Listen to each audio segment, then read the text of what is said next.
While I was a professor at the Harvard Business School, I was invited to give talks to many startups like Facebook, like Airbnb. They all operated in different industries, but they all thought about it in a very, very similar fashion. And I realized there was a common approach to digital disruption I did not know or understand or was not written before. Hi, my name is Teisheira. I'm a professor at the University of California.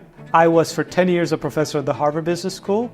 After you watch this video, I hope that you will understand the process of digital disruption or creating high-growth startup can be engineered. It can be designed. And if you follow the tools and approaches, you will be much more successful at creating a digital startup than if you just follow your intuition or think of it in a very unstructured fashion.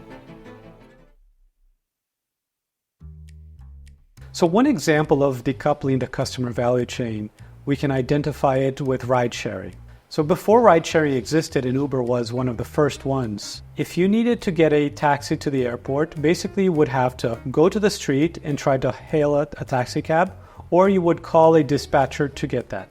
The challenge was that there might be across the street from you, a few streets down, there might be lots of taxis waiting, but none in your street. And so when Uber came out, it came out with the idea of facilitating this process of matchmaking riders with drivers. Uber realized that there are enough drivers in the market. There are enough cars in the market. The problem was that some people didn't know where to get a car, and some drivers didn't know where to get passengers. So Uber looked at the customer value chain, all the activities that people required to do in order to get a car service to take them to a place like the airport.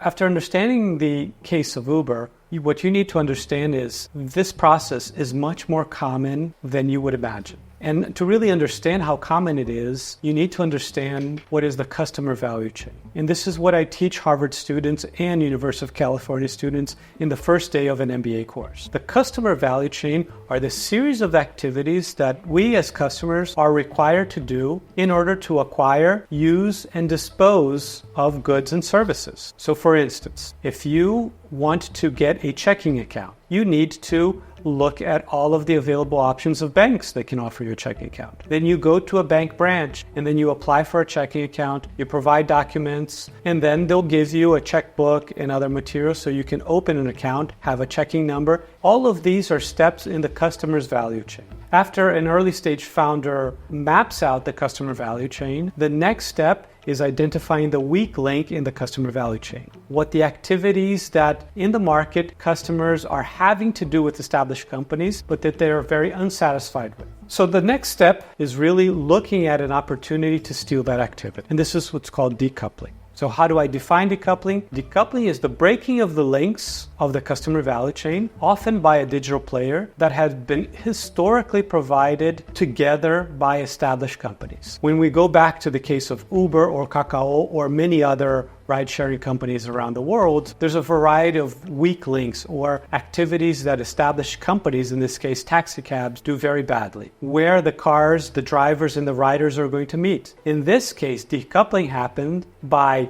looking at the opportunity to matchmake better and provide peace of mind for passengers that they'll get their car. So once Uber decided to do that, it stole customers from the established companies, the taxi companies, and it grew and started providing more and more activities over time. And this is the process of decoupling.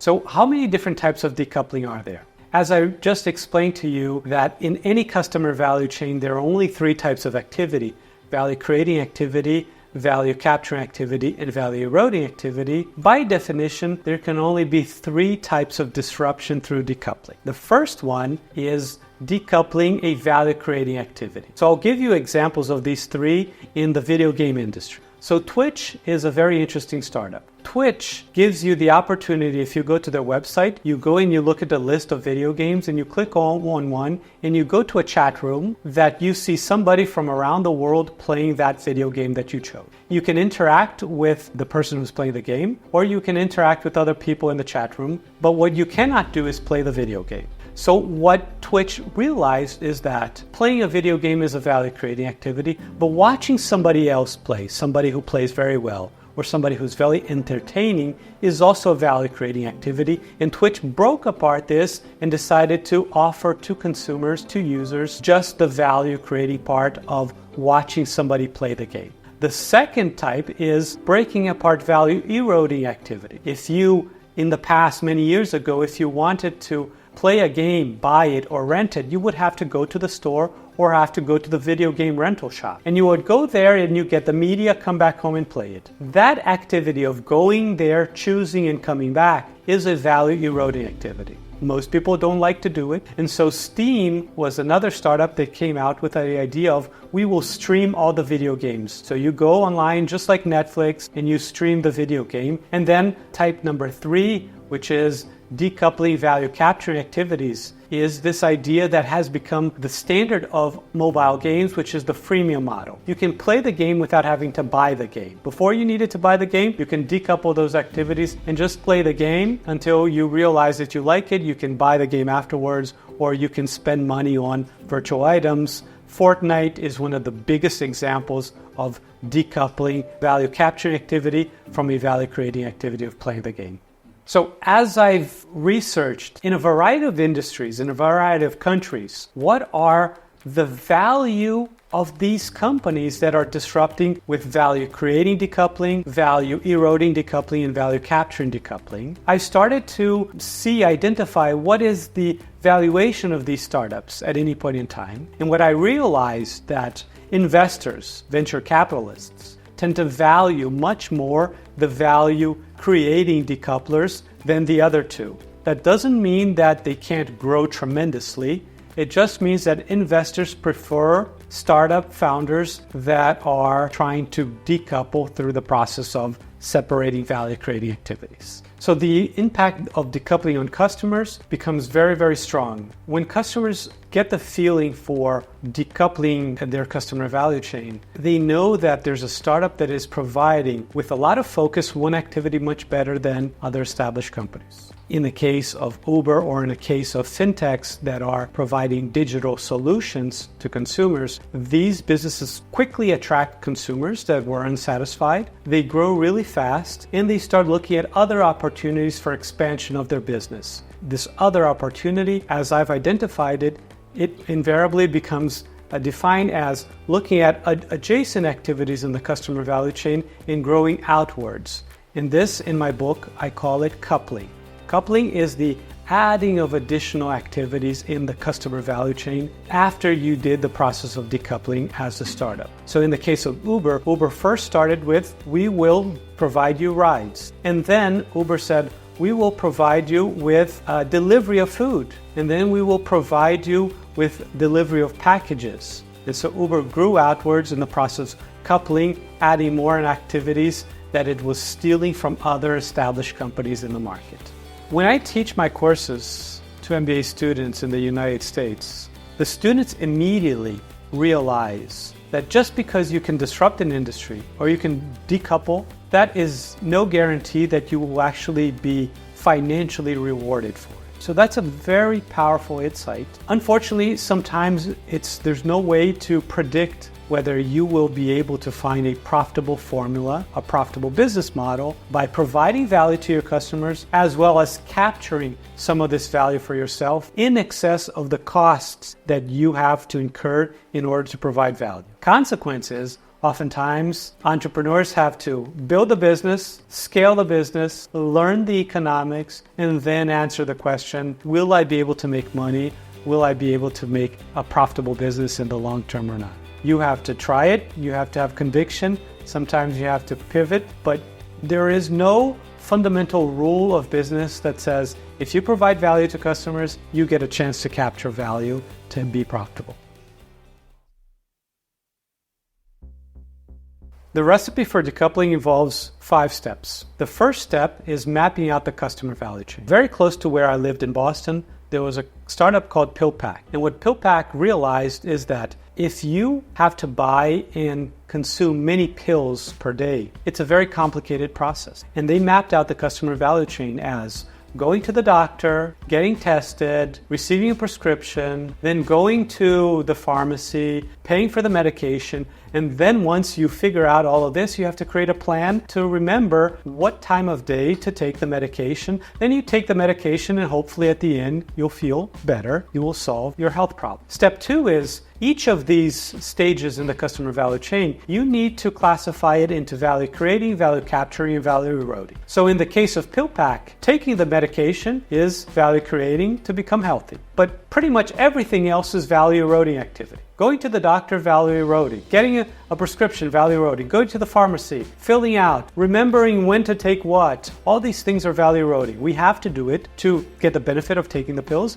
but in and of themselves, they don't create value for the customer. And then, obviously, paying for the doctor's visit and paying for the medication is a value capturing activity. The third step is identifying the weak link. A weak link, again, is that activity that customers have to do, but they're not happy with the way they have to do it. And in this case of PillPack, what they realized is one of the big challenges, particularly for elderly people that consume many pills per day, is creating this organization scheme that tells them when they should take each pill, when they should separate pills that they should not take together, and remember to do that. Step 4 is actually breaking apart the customer value chain and stealing that activity, which in the case of PillPack means PillPack needed to create a way that they could do this activity on behalf of customers so customers wouldn't have to do it. How did they decide to do that? They created a subscription service in which you would send, or the doctor would send directly the prescription to the startup. They would buy the pills and they would put the pills in little sachets, little plastic containers that were formed into a roll, and every day you would pull the roll out and then you take the medication together, and then after that you throw out and another sachet of the roll would come out. And then lastly, the 5th step is once you decouple a process, remember you're stealing an activity from established players, what we call the incumbents. And so the established players, both the makers of medication as well as the sellers, the pharmacies, might want to respond in a certain way. And it turns out in my book, I show that most of the responses of established companies to decoupling are very predictable. So the 5th step is understanding what likely is going to happen and preempt the response. The challenge is that pharmacies also could have emulated or copied PillPack and did the same thing for their customers. But as PillPack realized, pharmacies have no motivation to do that, because if pharmacies start sending medication to people's home by prescription, then what's going to happen is less people are going to go to the pharmacy. And the business model of a pharmacy today is getting you in the door to buy medication and buying a variety of other things. So the consequence was that PillPack realized that it didn't have this strong response from pharmacies to emulate, and that allowed the company to grow faster. And a few years later, Amazon purchased PillPack for more than $1 billion. The most important step in understanding decoupling in order to create a startup to disrupt the market is really identifying that weakest link in the customer value chain. That's the best opportunity that you'll have to build a business that will most easily steal customers from big established companies. That weakest link is the moment in the process of purchasing something that customers are most unsatisfied. So to give an example, in the insurance industry, whether you are buying life insurance, health insurance, or car insurance, nobody likes this process. Nobody wakes up excited about having to buy or repurchase or change their insurance policy.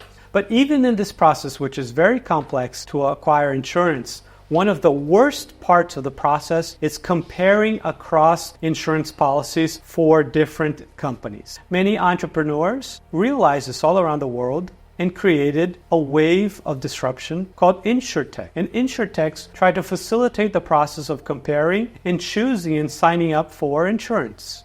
Again, they realized the weakest link in the customer value chain for a certain industry, and they built a business around this process in order to help customers compare insurance policies across different companies. And by doing so, they created a lot of value for consumers, and they built businesses that grow really quickly. When we think about customers, new opportunities arise when customers are changing their behavior.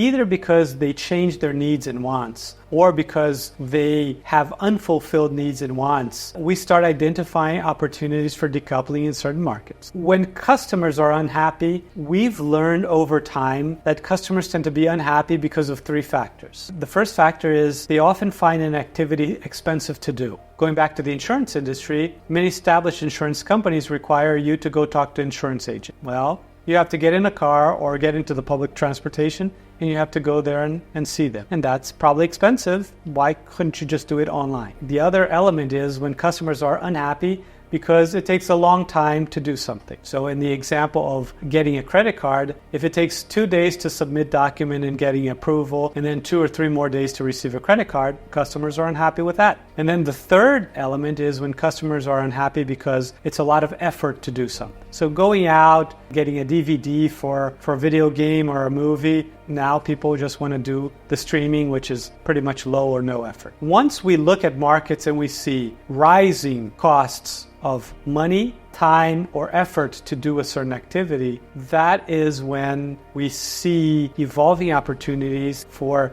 decoupling to come into play. AI, and particularly generative AI, have become extremely faddish and successful and growing. What we're seeing is both established companies are trying to find use cases for AI and generative AI, and startup founders are thinking of opportunities of how to use this tool. It's important to know that, number one, AI is a general purpose tool. It can be applied in a variety of different scenarios, instances, and use cases. Just like the computer, just like the internet. That lies the problem. If you don't know how to apply it correctly, you might be applying it to some activity that will create very little value for the customer. So it's very important to identify activities in which AI can be a tool to really increase value to customers by making, again, cheaper, faster, or easier to do a certain activity. So I would suggest to you, if you're thinking about applying AI for your business, if you have a startup or established business, really make sure that you identify that customers are unhappy with an activity. They're paying these costs in excess of what they think they should be paying. And by using AI, you can in effect help them reduce how much money, how much time, or how much effort they take to execute that activity. If you learned about decoupling the customer value chain for the first time with this video, my advice to you is really to internalize the concepts and then start trying to apply it to an industry that you know very well. Sometimes before you create something new, it's nice to apply the methods and the frameworks by recreating something that you already know. Go ahead, try it out, and try to recreate that business model using the tools of decoupling and unlocking the customer value chain before you think about trying to identify a new business model in an industry you probably don't know very well. I wish you the best of luck in this endeavor.